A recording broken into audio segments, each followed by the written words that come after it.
Howdy there, true believers. Welcome back to New World Nerds. I'm Superman Nico. Today we're going to be reviewing Stranger Things Season 3. Woo! I said it. I got it right, baby boy. What's that fresh? I was originally going to make a video about the first two episodes, and then, one thing led to another. I watched the whole thing. This is going to be a full spoiler review for the whole Season 3 of Stranger Things. It's really hard to review a TV show without showing any spoilers because it's just like, oh, this happened. I liked how this went. I like how this arc went. That was really cool. Spoiler alert in effect. Wee you. Spoiler alert. Big text. Oh my god. Come back after you've seen the whole season. I would love to hear what you guys thought of Stranger Things Season 3 down in the comments, so leave that down below and leave a like too and subscribe while you're there. Look at you. You did it. Good job. Thank you very much. Look at you trying to give me a better play button and whatnot. On the whole, I did like Season 3 better than I liked Season 2. Season 2, I just felt like all the characters were kept separate for entirely too long. We didn't get an interaction between Mike and Elle for such a long time, and I really didn't like it. I didn't really like her leaving and going and meeting up with number 8, I believe it was, and her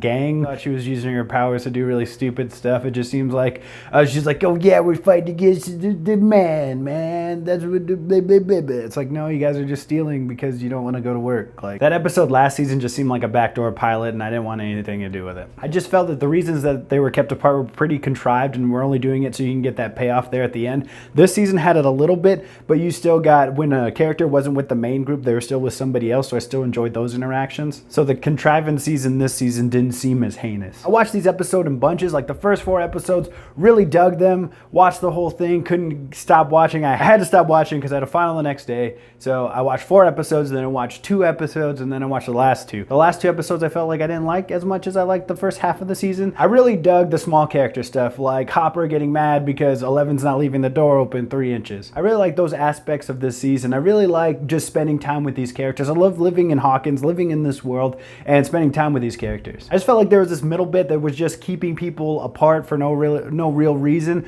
Hopper and Joyce's storyline is what really I'm looking for. I felt like they were gone from Hawkins for a little bit too long. The whole cast was together even less than it was in Season 2. I think they were together for about 10 minutes. Like I said, it wasn't as heinous as last season because we still got these little pockets of characters. We still got like 4 characters here, 5 characters there. We got 2 characters over here, so nobody felt like left out like 11 was last season. Honestly, I'm a little confused about that. I don't understand why this show thinks that it needs to keep all the characters apart. I know you want to have different storylines, like the Nancy and older brother storyline. You got Joyce and Hopper. You got the 4 kids. You got 11. You got Dustin and Steve the Hare Harrington. I just don't see why they can't mingle a little more like in the middle of the season, not just at the very end. One thing I like the most about this show is the cast. One thing I like about ensemble casts like as a whole, I just love it when unlikely allies come together to solve a problem. Honestly, that's probably why I love the Avengers so much. It's just these people come together that shouldn't be friends, shouldn't be able to work with each other, but do. They're using all the skills they have at their disposal. Yeah, I love it when the Avengers do it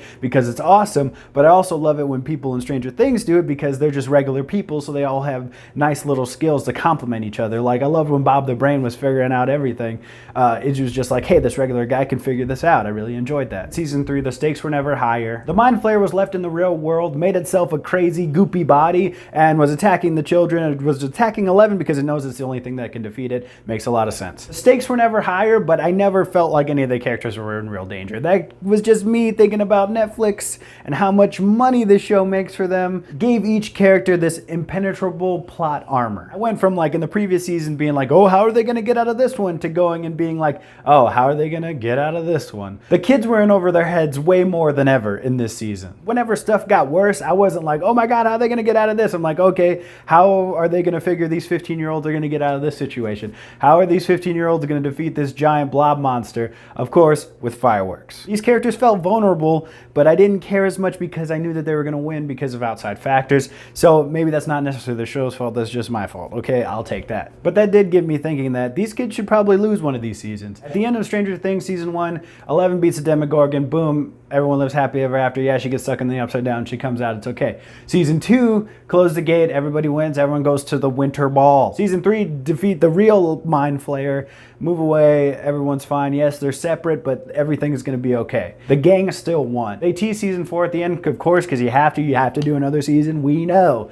I just kind of wanted it to where they won, but not really, or like let it be known now that they actually lost. Because last season they closed the gate, okay, everybody wins. We see like the Mind Flayer still looking at the kids, like, ooh, oh no, he's still here, ooh, bad guy. We didn't know that they actually lost technically last season because this little bit of him was still in the real world. But I want at the end of one season for them to straight up lose. I know it felt like they might have lost a little bit, because big spoiler here, Hopper bites it. But I feel like they got off easy because that Mind Flayer killed so many people and none of their gang really lost. Billy lost because he was doing bad stuff the whole time. He was a mega turbo doucher last season. So I really actually want to know, do you think that Billy redeemed himself? He was being the biggest prick last season, and like maybe he was going to turn around this season, then he got possessed. Billy totally had a Darth Vader moment. He turned on the Emperor and threw him down the reactor shaft. But I think definitely Billy has more redeeming qualities than Darth Vader, because Darth Vader still at the end of the day just made a selfish decision. He saved his son. If that was anybody else, he wasn't going to save him. He also murdered a bunch of younglings, destroyed the Jedi, and the Jedi never came back. In The Last Jedi, there's still only one Jedi. Anyway, I'm not getting into it. Darth Vader's a prick. I'm not going to say anything else about it. I know I was being kind of harsh about this season, but I really did like it. I really liked the interaction between these characters, which makes me sad because 11 had to move away with Joyce and Will and the Byers family. I look forward to next season, but I really hope that they don't keep these characters apart for too long. I loved Mike and 11's relationship. I loved 11 and Max's relationship. Women can be friends. There you go, Hollywood. Women can be friends. Watch Supergirl. She has tons of lady friends. As of right now, 11 doesn't have any powers, and that really got me thinking, like, I think I'd be okay with them skipping like the supernatural aspect of a show for a season. Kind of like Harry Potter and the Prisoner of Azkaban took a break from Lord Voldemort in book 3. That's one of the best books in the series, one of the best movies in the series. I understand the show is called Stranger Things. How are you going to have this show without the Stranger Things? But like, I think I'd totally just be fine with watching these guys just grow up in the 80s. It just kind of felt like the supernatural aspect was kind of shoehorned in there. It could have just been Russians in the base underneath the mall, because malls are destroying Little America. Oh no, it's a crisis. Yes, it seems like Hopper is dead. I didn't see it with my own two eyes. And we all know Pixar, it didn't happen. The post-credit scene in Russia definitely made it seem like he's in that prison. He was in the cell, the one that didn't get fed to the Demogorgon. Or who knows, he could be in the Upside Down. That was what I thought initially. I was like, oh, there's a little crack left in the gate, so that means he fell in there. Also, didn't really understand what the Russians were trying to do. They're trying to open that thing for what? To win the Cold War? Are you gonna plant a flag in the Upside Down? You stupid. This season made me feel bad for never watching The Never-Ending Story, okay? Susie and Dustin look like they're having a great time. I had a really great time when they were singing it. I thought it was hilarious. Never-Ending Story. Fortunately, this video isn't never-ending. It is ending right now. Like, comment, subscribe, do all that cool stuff. Follow us on Twitter at New World Nerds. Thank you guys so much for staying all the way to the end of this video. Keep nerding out there, true believers. This video was bitchin'. Never-Ending Story.